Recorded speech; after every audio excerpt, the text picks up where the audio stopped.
नमस्ते। चलिए एक सवाल से शुरू करते हैं।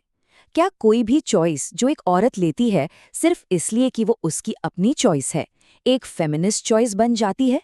आज हम चॉइस फेमिनिज्म की इसी बड़ी गुत्थी को सुलझाएंगे और जानेंगे कि 20वीं सदी की एक बहुत ही तेज तर्रार विचारक ने इसकी इतनी गहरी आलोचना क्यों की। तो आज हम क्या-क्या देखने वाले हैं? सबसे पहले तो समझेंगे कि चॉइस फेमिनिज्म का ये आइडिया इतना लुभावना क्यों है। फिर देखेंगे कि इसकी आलोचना क्यों होती है और फिर हम सूजन सोंटैग के नजरिए को समझेंगे जो इस पूरी बहस को एक नया मोड़ देती हैं। और आखिर में ये बात करना जरूरी क्यों है, इस पर भी बात करेंगे। तो सबसे पहले यही सवाल जो इस पूरी बहस के केंद्र में है। तो चलिए सबसे पहले ये समझते हैं कि आखिर ये चॉइस फेमिनिज्म है क्या चीज। बहुत सीधे सरल शब्दों में कहें तो चॉइस फेमिनिज्म ये कहता है कि अगर एक औरत को कुछ भी चुनने की आज़ादी है तो बस चुनने का वो काम ही अपने आप में उसकी आज़ादी का सबूत है, मतलब फोकस चॉइस पर है। जेंडर स्टडीज की एक स्कॉलर है माइकेला फर्ग्यूसन।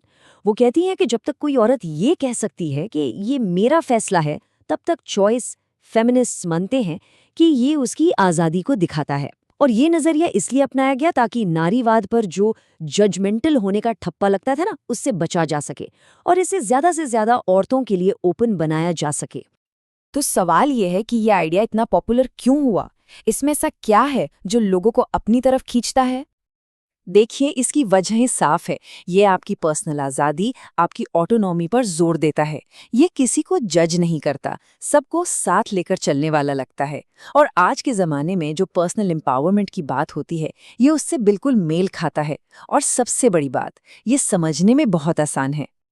पर कहानी का दूसरा पहलू भी है, और वो ये है कि हमारे फैसले, हमारी चॉइसेस कभी भी वैक्यूम में नहीं लिए जाते। तो जो लोग इसकी आलोचना करते हैं, उनका कहना है कि सिर्फ पर्सनल चॉइस पर फोकस करने से फेमिनिज्म का जो बड़ा मकसद है वो कहीं खो जाता है। मतलब ये एक बड़े सामाजिक बदलाव का आंदोलन बनने के बजाय बस एक सेल्फ हेल्प टूल जैसा बनकर रह जाता है। और ये आलोचना हमें कुछ बहुत ज़रूरी सवाल पूछने पर मजबूर करती है, जैसे क्या हमारी चॉइस सच में हमारी अपनी होती है या फिर उस पर समाज के दबाव का असर होता है?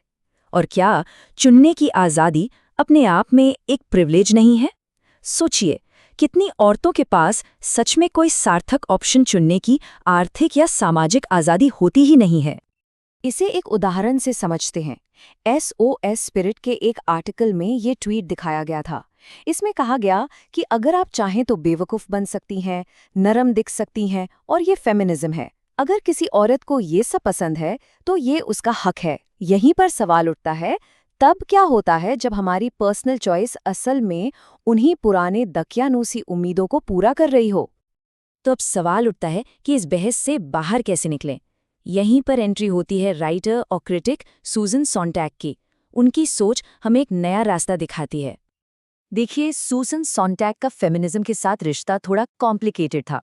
वो 1970 के दशक में फेमिनिज्म की जो मुख्य धारा थी, अक्सर उससे खुद को अलग ही रखती थी।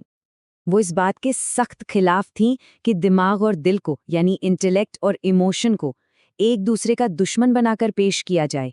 उनका मानना था कि ये बंटवारा बहुत खतरनाक है और इसकी जड़ें फासीवाद जैसी सोच में हैं। तो सोंटैग के लिए असली काम क्या था? उनके लिए हर चॉइस को सही या गलत ठहराना जरूरी नहीं था। जरूरी था एक क्रिटिकल नज़र बनाना, मतलब ये समझना कि खूबसूरती के जो पैमाने हैं वो कैसे पावर और उत्पीड़न का एक जरिया बनते हैं।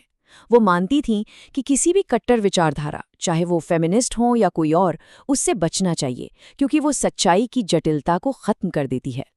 उनकी ये एक लाइन उनकी पूरी सोच का निचोड़ है। मुझे पार्टी लाइनें पसंद नहीं हैं, वे बौद्धिक एक रास्ता और खराब गद्य को जन्म देती हैं। मतलब साफ था, जटिल मुद्दों को आसान नारों में फिट मत करो। उनके लिए असली दुश्मन यही बौद्धिक आलस था। तो इस पूरी की पूरी जटिल और गर्मा-गर्म बहस से हम अपने लिए क्या सबक ले सकते हैं? तो यहाँ से हमें क्या समझ आता है? पहली और सबसे ज़रूरी बात कि चॉइस कोई आसान सी चीज़ नहीं है। यह हमेशा हमारे समाज और हमारे आर्थिक हालातों के अंदर ही मौजूद होती है। जैसे भारत में शादी का दबाव हो या करियर चुनने के सीमित मौके। हमारे पर्सनल फैसले हमेशा एक बड़े सिस्टम का हिस्सा होते हैं और ये बहस हमें मजबूर करती है कि हम अपने पर्सनल एक्शन और बड़े सामाजिक कारणों के बीच के इस रिश्ते को और गहराई से समझें। शायद सूसन सॉन्टैग से जो सबसे बड़ा सबक मिलता है वो ये है कि हमें अपना सवाल ही बदल देना चाहिए।